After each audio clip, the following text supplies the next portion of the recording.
네, 박수 소리는 한 100명이 치는 것 같습니다. 네, 아주 좋습니다. 네, 오늘 또 이렇게 힘있게 또 하나님 앞에 박수하고 찬양할 때 우리 주님이 또 힘과 능력을 우리에게 더하여 주실 줄로 믿습니다. 아직 이게 조금 스피커가 금요일이 돼야 수리를 할 수 있다 그래가지고요. 조금 오늘도 좀 이상할 거예요, 여러분. 자꾸 소리가 끊어지죠, 그죠? 제가 말을 멈추면 끊어져요. 설교를 끊지 말고 하라는 뜻 같아요. 네. 자, 오늘 이제 우리 출애굽기 5장 말씀을 통해서 집 없는 벽돌이라는 제목으로 함께 말씀을 살펴보려고 합니다.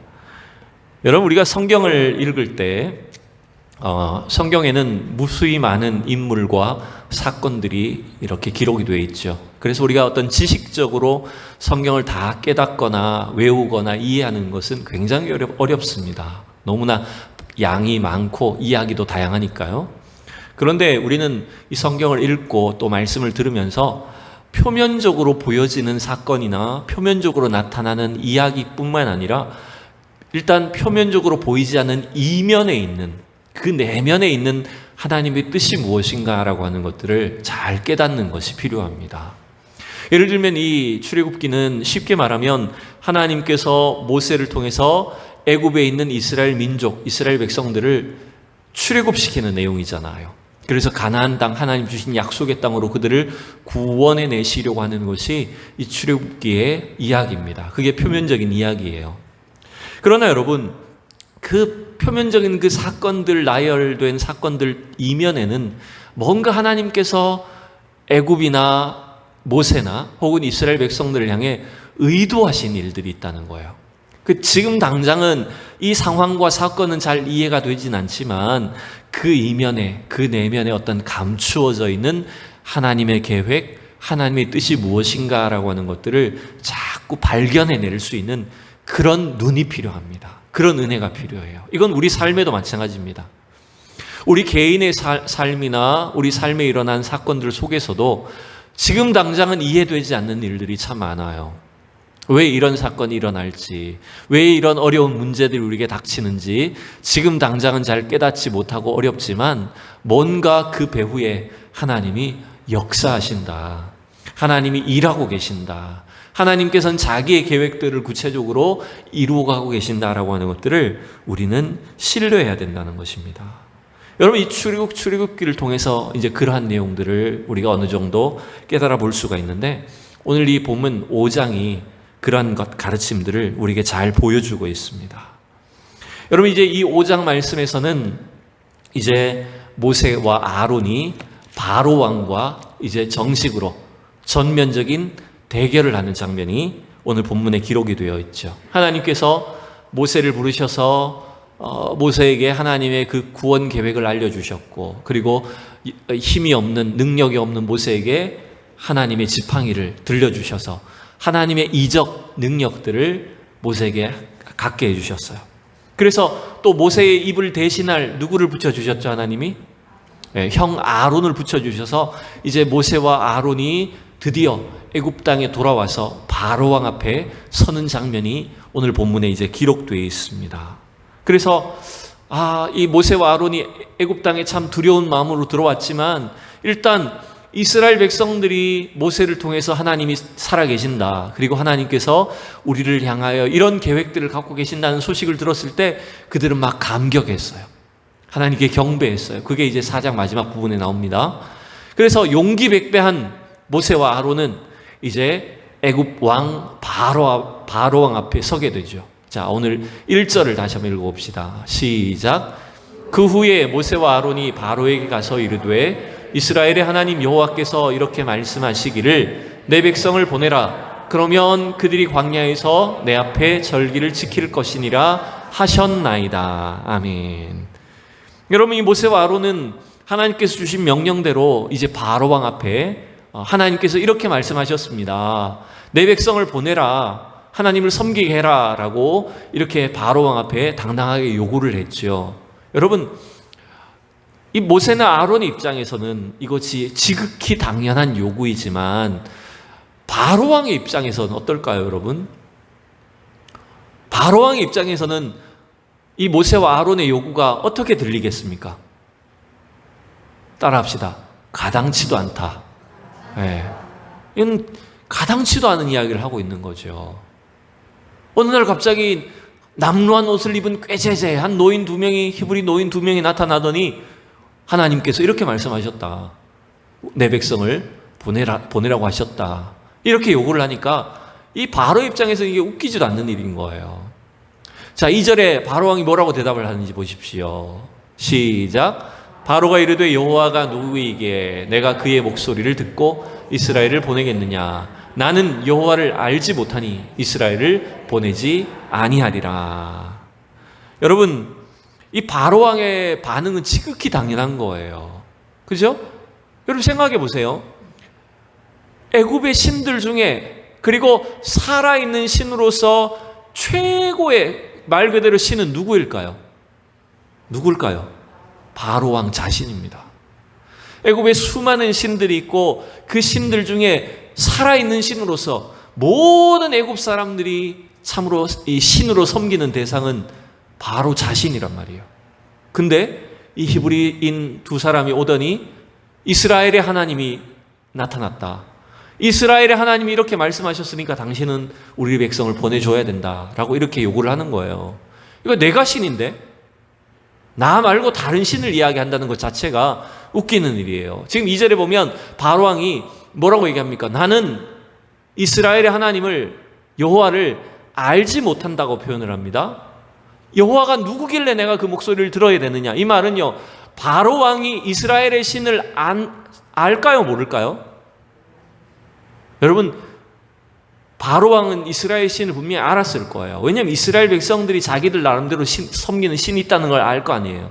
그러나 그 바로 왕의 마음에는, 바로 왕의 안중에는 그 이스라엘의 신은 아무것도 아니라는 거죠. 인정하지 않는다는 거예요, 전혀. 자기가 신인데 무슨 히브리 노예들의 신이 나에게 명령을 한단 말이야. 그래서 알지 못한다는 표현을 쓴 거예요. 여러분, 안다라고 하는 단어가 여러분 성경에서 제가 여러 번 말씀드렸잖아요. 이 야다, 안다라는 단어를 쓸 때는요, 지식적인 알을 말하는 게 아니에요. 이건 경험을 말하는 거예요. 바로왕은 당연히 지식적으로는 이스라엘의 하나님을 알고 있을 수 있지만 그는 하나님을 한 번도 경험해 본 적이 없고 이스라엘의 하나님을 전혀 두려움의 대상으로 삼거나 자기가 말을 들어야 될, 복종해야 될 대상으로 삼지 않는다는 거죠. 그래서 바로왕은 그 이스라엘의 하나님을, 이스라엘 백성들을 하찮게 여기고 있다는 겁니다. 여러분, 그런데 이것이 사실은 굉장히 절묘한 의도라는 거 우리가 알 수가 있죠. 여러분, 이스라엘 백성의 입장에서 보면 바로왕이 이렇게 무시하고 이스라엘 백성들을 무시하고 이스라엘의 하나님을 멸시하는데 어떻게 여러분 애굽에서 풀려날 수 있을까요? 불가능한 일이죠. 그런데 여러분, 이 일은 결국 하나님께서 이 완악한 바로왕과 완악한 애굽 백성들에게 이스라엘의 하나님이 정말로 살아계시다라고 하는 것을 나타내시기 위한 계획이었다는 거예요. 여러분 믿습니까? 이게 사실은 이면에 숨겨진 계획이죠. 아니, 하나님, 저 왜 완악한 왕 밑에 우리가 이렇게 고생을 합니까? 저렇게 하나님을 인정하지도 않는 사람들 밑에서 우리가 왜 노예 생활을 해야 됩니까? 언제 우리는 풀려납니까? 기약도 없고 가능성도 없어 보이는 이 상황이지만 사실은 하나님은 이 완악한 애굽 왕 바로의 마음을 통해서 살아계신 하나님이 어떤 분이신지, 그분의 능력이 어떠한 것인지를 이스라엘 백성에게 뿐만 아니라 바로 왕과 애굽 백성들에게도 선포하시기 위해서, 드러내 보여주시기 위한 하나님의 계획이었다는 걸 알 수가 있죠. 모세는 이제 하나님으로부터 받은 명령을 따라 한 번 더 바로 왕에게 요구를 합니다. 뭐라고 요구하냐면, 우리를 사흘길쯤 광야로 가서 하나님께 제사를 드리게 해 주십시오. 왜냐하면 하나님이 우리에게 전염병이나 칼로 우리를 치실지 모릅니다 라고 하면서 이렇게 요구를 또 하는 거예요. 구체적인 요구를 하는 거죠. 여러분, 이 바로왕이 처음에도 여러분 말을 듣지 않았는데 당연히 말을 듣지 않겠죠. 바로왕의 마음이 이제 더 기분이 나빠지고 말도 안 되는 요구 앞에 이제 바로는 이런 명령을 내립니다. 우리 4절 5절을 읽어봅시다. 시작. 애굽 왕이 그들에게 이르되 모세와 아론아 너희가 어찌하여 백성의 노역을 쉬게 하려느냐 가서 너희의 노역이나 하라. 바로가 또 이르되 이제 이 땅의 백성이 많아졌거늘 너희가 그들로 노역을 쉬게 하는도다 하고. 여러분, 사흘길을 광야로 가서 우리 하나님께 제사를 드리게 해달라고 하면 제가 지난번에 말씀드렸죠. 며칠 휴가를 달라는 걸까요? 며칠 휴가입니까? 3일길을 가면 가는데 3일이고 오는데 3일이고 최소한 하루 정도 거기서 하나님 앞에 제사를 지내면 며칠 쉬어야 돼요, 여러분? 일주일 쉬어야 돼요. 일주일 휴가를 요구하는 거예요. 이 바로왕 입장에서는 가당치도 않은 일이죠. 여러분, 이 바로왕은 요놈들이 일이 좀 쉽구나, 장꾀를 부린다고 생각을 하는 거예요. 그래서 바로왕이 내린 명령은 뭡니까? 더 힘든 노역을 시키는 거예요. 혹독한 지시를 내리는데 그 지시가 뭐였냐면 6절 7절만 읽어봅시다. 시작. 바로가 그날의 백성의 감독들과 기록원들에게 명령하여 이르되 너희는 백성에게 다시는 벽돌에 쓸 짚을 전과 같이 주지 말고 그들이 가서 스스로 짚을 줍게 하라. 여러분, 바로왕은 이제 이렇게 생각한 거예요. 요 이스라엘 노예들이 몸이 편하니까 이제는 휴가까지 해달라고 하네. 이제는 아예 그런 소리가 안 나오도록 하기 위해서 혹독한 일을 시키는 겁니다.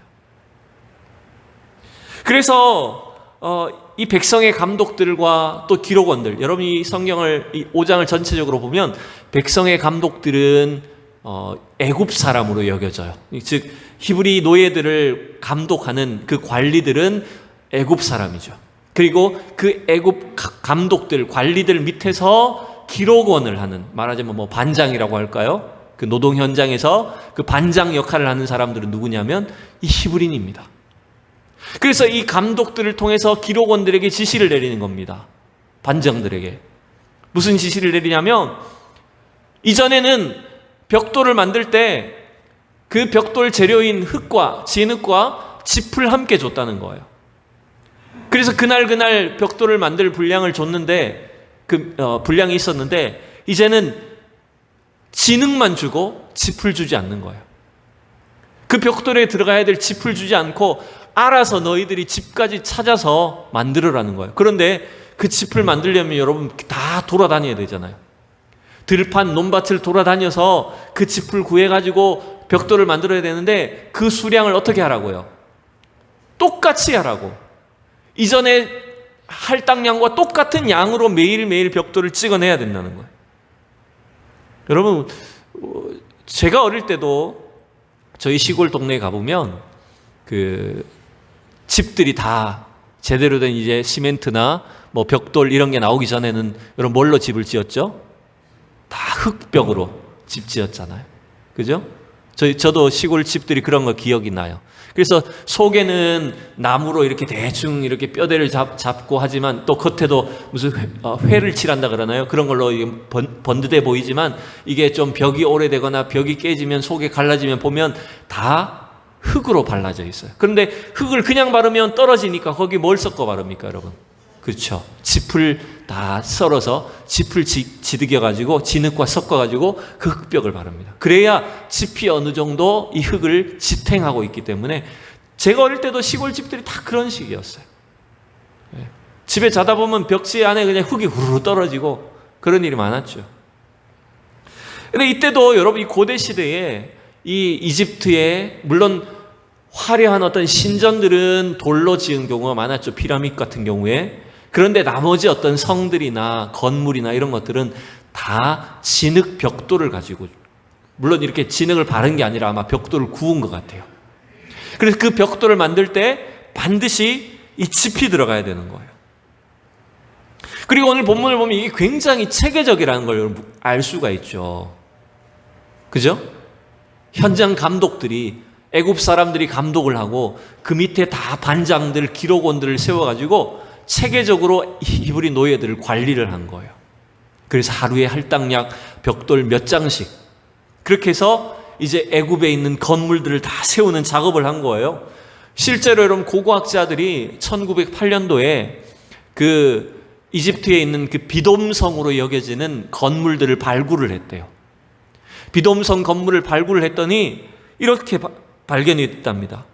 그 성의 건축물의 아랫부분에는요, 짚을 섞어서 만든 벽돌로 지어져 있고, 또 그리고 그 중간 부분의 벽돌들은 오늘 본문에 나오는 것처럼 짚이 없어서 그루터기, 여러분 그 몇 절이면 12절에 보면 백성들이 짚을 구하다 못 구하니까 뭘 넣었다고요?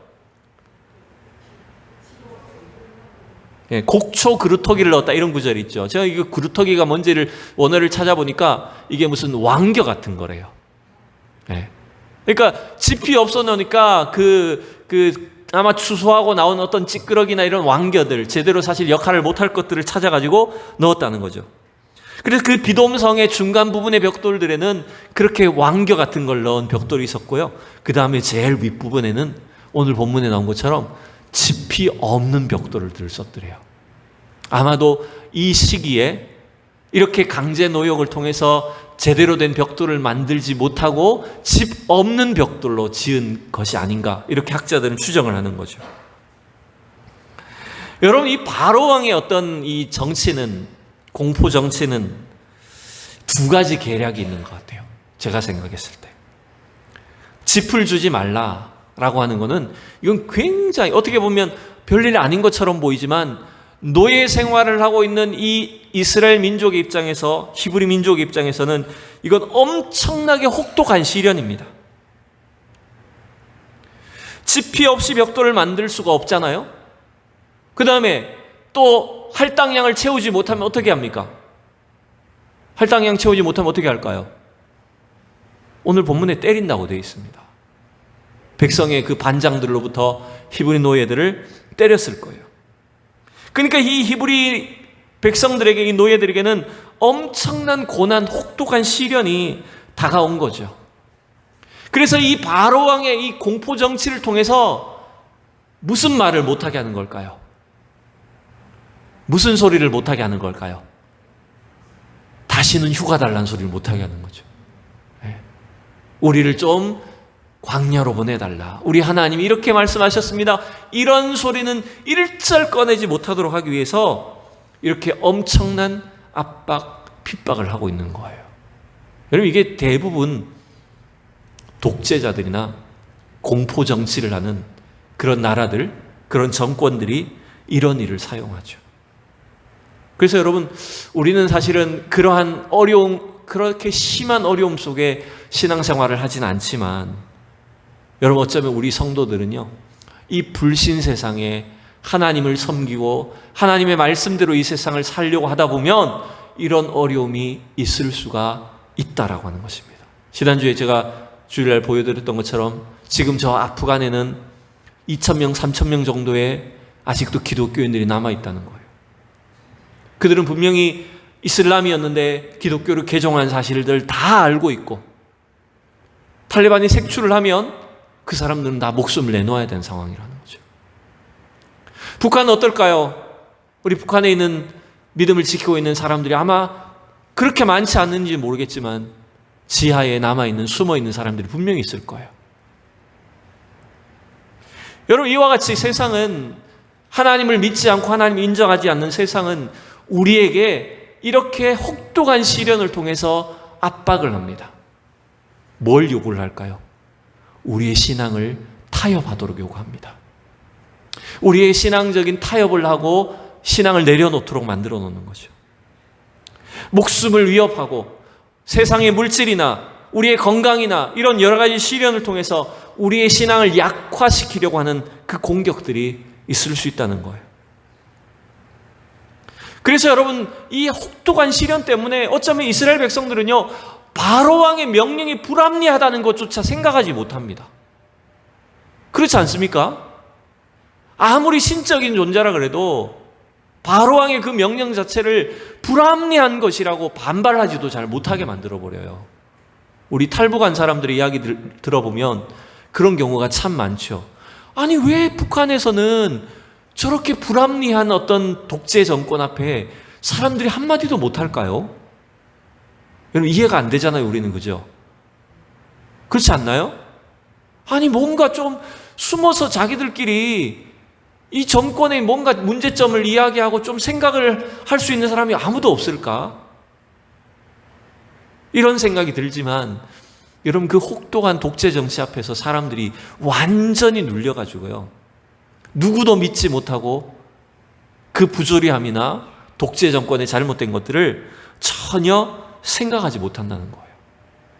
여러분, 이게 어쩌면 이 세상이 사탄 마귀가 우리를 향해서 공격하는 방식이라는 거죠. 여러분, 우리 그걸 잘 바라볼 필요가 있습니다. 그래서 우리는 물질을 따라, 우리의 어떤 목숨을 따라서 이 세상의 말을 듣게 하고 사탄 마귀의 말에 복종하게 만드는 거예요. 그게 지금 이 바로왕이 사용하는 계략이죠. 바로왕이 사용하는 방식입니다. 또 하나 바로왕이 뭘 노리고 있을까요? 이렇게 혹독한 시련을 짚을 주지 않으면서 벽돌을 만들라는 이 혹독한 시련을 통해서 바로왕의 의도가 여러분 뭘까요? 그것은 이제 5장 후반부를 가보면 알게 되겠지만, 백성들이 누구를 원망할까요? 분명히 이러한 혹독한 시련을 우리에게 명령한 사람은 바로왕인데도 불구하고 히브리 노예에 된 이스라엘 백성들은 누구를 더 원망할까요? 네, 오늘 본문을 한번 보시죠. 자, 우선 15절, 16절에는 이제 이 히브리인들이 바로왕 앞에 막 호소하는 내용입니다. 감독들과 기록원들이 바로왕 앞에 찾아갔어요. 왕은 어찌하여 당신의 종들에게 이렇게 하십니까? 근데 16절 읽어봅시다. 시작. 당신의 종들에게 짚을 주지 아니하고 그들이 우리에게 벽돌을 만들라 하나이다. 당신의 종들이 매를 맞사오니 이는 당신의 백성의 죄인이다. 저는 이게 이 구절이 참 이상했어요. 분명히 왕이시여 어떻게 이렇게 하십니까? 이렇게 혹독한 이 명령을 내리시면 우리가 어떻게 합니까? 근데 마지막 16절에 보니까 죄가 누구 거라고 얘기합니까? 우리가 이렇게 벽돌을 제대로 만들지 못한 상황이 돼서 이렇게 매를 맞고 있는데 이거는 당신의 백성의 죄입니다. 여러분, 이거는 어떻게 보면 자기 스스로 우리가 죄인입니다, 이런 식으로 자기 스스로를 낮추어 버리는 거예요. 사실 문제의 원인은 바로왕에게 있는데, 그리고 그 화살을, 원망을 누구한테 돌릴까요, 여러분? 20절, 21절에 보니까 그들이 바로를 떠나서 길가에 나오다가 누굴 만나요? 모세와 아론을 보고 뭐라고 원망을 합니까? 자, 21절 읽어봅시다. 시작. 그들에게 이르되 너희가 우리를 바로의 눈과 그의 신하의 눈에 미운 것이 되게 하고 그들의 손에 칼을 주어 우리를 죽이게 하는도다. 여호와는 너희를 살피시고 판단하시기를 원하노라. 이 모든 문제의 원인 누구 때문이라는 거야? 니놈들 때문이야. 가만히 멀쩡하게 잘 살고 있는데 괜히 바로왕을 들쑤셔가지고 우리가 더 이렇게 고난당하게 했으니까 니들이 책임져라. 사실은 4장 말미에서 아까 어떻게 했다고요? 모세와 아론이 하나님 말씀과 이적을 백성들에게 보이니까 백성들이 막 하나님께 찬양하고 하나님 우리를 잊지 않으셨군요, 막 이렇게 막 경배를 했어요. 근데 딱 한 장이 지나가니까요, 그 경배와 찬송이 뭐로 바뀌어버렸어요? 원망과 불평으로 바뀌어버렸어요. 여러분, 이게 사실은 바로왕의 의도예요. 그걸 노린 거예요. 즉 바로왕은 혹독한 그 시련을 통해서 이스라엘 백성들 내부가 분열되게 만드는 거죠. 여러분, 이게 사탄 마귀가 쓰는 방식과 똑같습니다. 세계사를 보면 강대국들 있잖아요. 특별히 아프리카나 아시아나 우리 1800년, 1900년대를 거치면서 식민지 지배를 했던 나라들이 있어요. 유럽의 나라들, 영국, 프랑스, 포르투갈, 이런 나라들, 우리 옆에 있는 일본뿐만 아니라 이런 여러 그 당시의 강대국들이 식민 지배를 하면서 썼던 정책들을 제가 이렇게 보니까요, 식민지를 지배하기 위해서 혹은 식민지를 힘들지 않게 통치하기 위해서 어떤 방식을 썼냐면 직접 개입을 잘 안 합니다. 강대국들이요, 특히 영국 같은 나라들이 그 당시에 여러분 영국이 얼마나 넓은 땅을 지배했습니까? 지금의 인도나 방글라데시나 파키스탄이나 이런 그 주변 지역들 다 영국이 지배했어요. 근데 영국이 여러분 나라가 인구도 작고 나라도 작은데 어떻게 그 넓은 땅을 지배를 할까요? 굉장히 머리를 썼더라고요. 뭐냐면 직접 들어가서 그들을 통치하는 게 아니에요. 그 큰 나라 속에 있는 세력들끼리 다투게 만들어버려요. 이쪽 편 들어줬다가 이쪽 편 들어줬다가 여기에 무기 좀 대줬다가 이쪽에 무기 좀 대줬다가 이런 식으로 해서 그 나라 내부적으로 싸우게 만들고 다투게 만들어서 결국 일어서지 못하는 거예요. 반항하지 못하게 만들어버리는 거예요. 여러분 사실은 그러한 어떤 그 식민지 역사 때문에 지금 인도, 파키스탄, 방글라데시 이런 나라들이 다 쪼개진 겁니다. 그런 역사적인 배경들 때문에요. 지금 바로왕이 그걸 딱 노린 거예요. 이 시련을 통해서 백성들의 원망이 누구에게 돌아가게 했다고요? 네, 모세와 아론에게 돌아가게 한 거죠. 그럼 자기들끼리 원망하고 다투고 싸우다가 결국은 무너질 거다. 주저앉게 만들겠다는 거예요. 아마 사탄 마귀가 우리 성도들과 교회를 공격하는 방식도 이와 비슷할 겁니다, 여러분. 우리끼리 갈등하고 싸우게 만드는 거예요. 우리끼리 서로를 원망하고 다투게 만들어서 내부적으로 분열하게 만드는 거예요. 그래서 여러분 우리는 오늘 이 말씀을 통해서 이 바로왕의 전술이, 바로왕의 계략이 지금도 우리 믿음의 가정들과 교회들과 우리 성도들의 신앙을 이와 같이 공격할 수도 있겠구나라고 하는 사실들을 우리가 바라볼 줄 알아야 된다는 거예요. 근데 여러분 여기까지만 보면 누가 승리입니까? 여기까지만 보면 누가 승리한 거예요? 바로가 승리했죠. 5장은 어떻게 보면 첫 번째 라운드 1 모세와 아론 대 바로왕의 대결에서 1라운드 누가 승리한 것처럼 보입니까? 바로왕이 승리한 것처럼 보입니다. 근데 여러분 우리는 이 출애굽기의 전체 내용을 통해서 우리가 충분히 짐작할 수 있는 것이 하나님은 이 싸움이 하나님께는 실패가 아니라 오히려 하나님께는 한 수 위의 전략이 있다는 걸 여러분 아셔야 됩니다. 따라합시다. 하나님께는 한 수 위의 계획이 있다. 네. 하나님께는 그 한 수 위의 계획들이 있으셨어요. 여러분 그건 뭐냐면요, 이거예요. 제가 아까 5장을 시작할 때도 말씀드렸듯이 모세가 이 바로왕에게 우리 백성을 보내주십시오, 이것이 하나님의 뜻입니다 라고 했을 때 바로왕이 바로 보내주나요? 절대로 안 보내주죠. 근데 조금 이상한 것이 뭐냐면 3절에서 보면, 자막은 지나갔지만 여러분 3절에서 모세가 며칠을 보내달라 그랬죠, 여러분? 광야로 사흘길쯤 가서 우리가 하나님께 제사하겠습니다 라고 이렇게 했어요. 근데 여러분 사실은 엄밀하게 놓고 보면 하나님의 계획은 3일 길 가서 시내산에서 하나님께 예배하고 돌아오는 것입니까? 아니면 약속의 땅 가나안 땅으로 가는 것이 하나님의 계획입니까? 그렇죠. 가나안 땅까지 들어가는 것이 원래 하나님의 계획이잖아요. 근데 왜 모세는 3일 길만 가도록 해달라고 요구를 했을까요? 쫄았을까요? 여러분 이거는 우리가 출애굽기를 통해서 앞뒤 상황 중단을 했더니 안 나오네요. 앞뒤 상황을 통해서 여러분 확인할 필요가 있어요. 우리 3장을 잠깐만 찾아봅시다. 자, 출애굽기 3장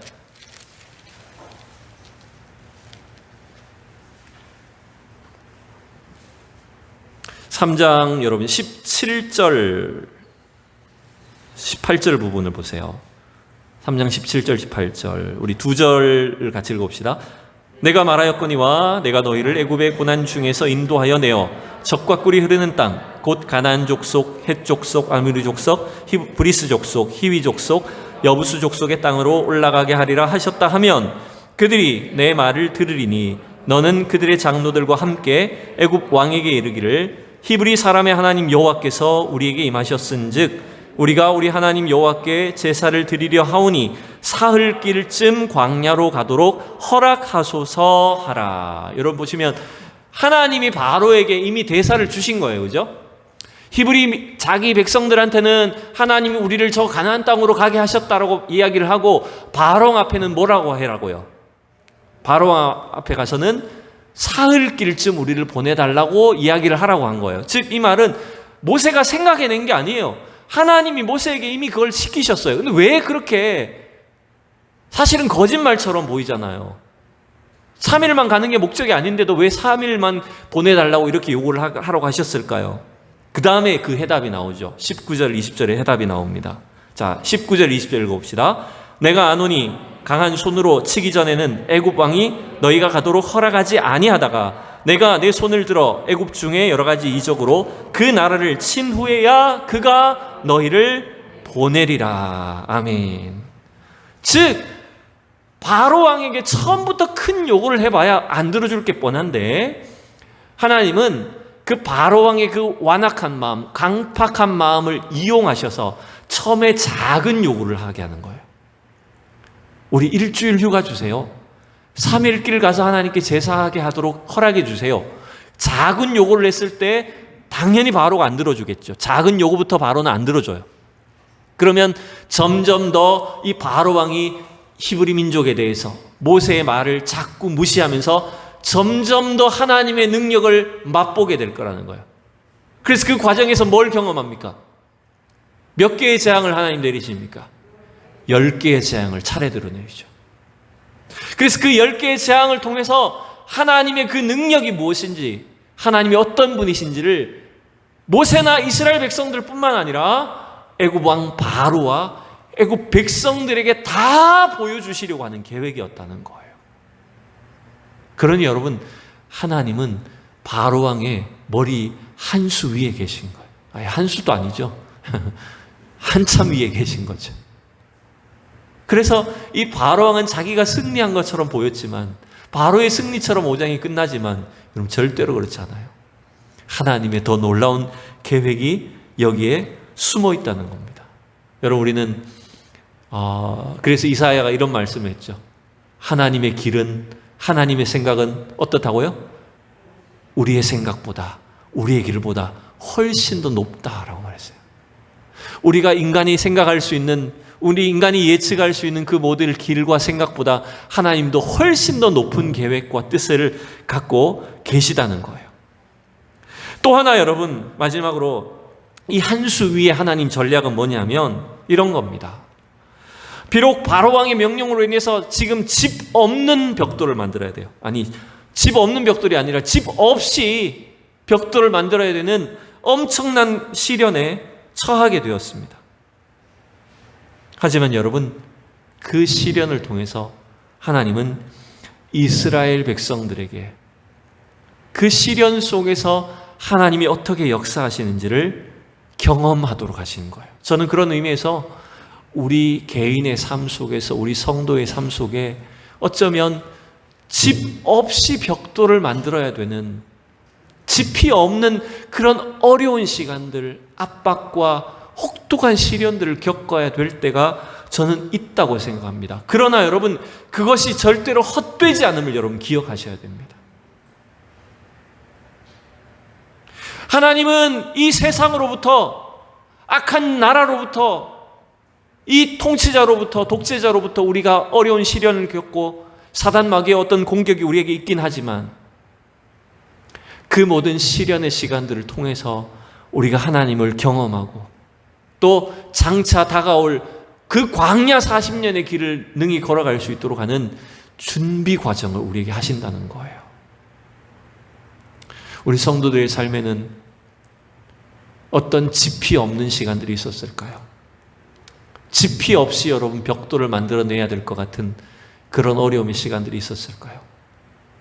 갑자기 젊은 나이에 배우자가, 남편이 세상을 떠나거나 나 혼자서 뭔가 일들을 이루어야 될 때, 자녀들을 키워야 되고 하나님을 섬겨야 되고 우리의 신앙을 지켜야 되는 그 모든 어려운 시간들, 짚이 없이 벽돌을 만들어내어서 쌓아 올려야 되는 그런 어려운 시간들이 분명히 우리에게도 있습니다.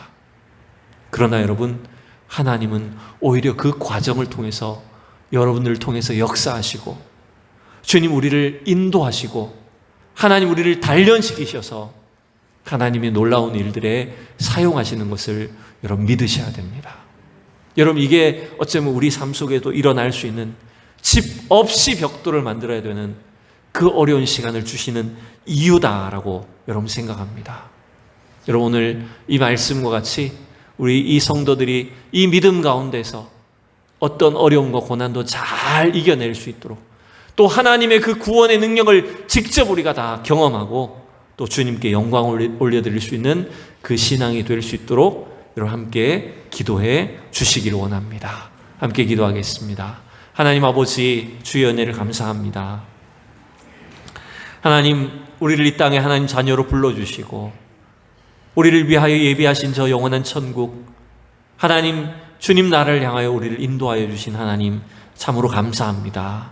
하지만 이 믿음의 길 가운데 주님의 부르심을 받고 가는 이 우리 신앙생활 가운데 우리가 생각지 못한 어려움들을 만나고 하나님 이 바로 왕과 같이 이 세상 혹독한 독재자의 사탄 마귀의 공격 때문에 우리가 힘겨울 때도 있습니다.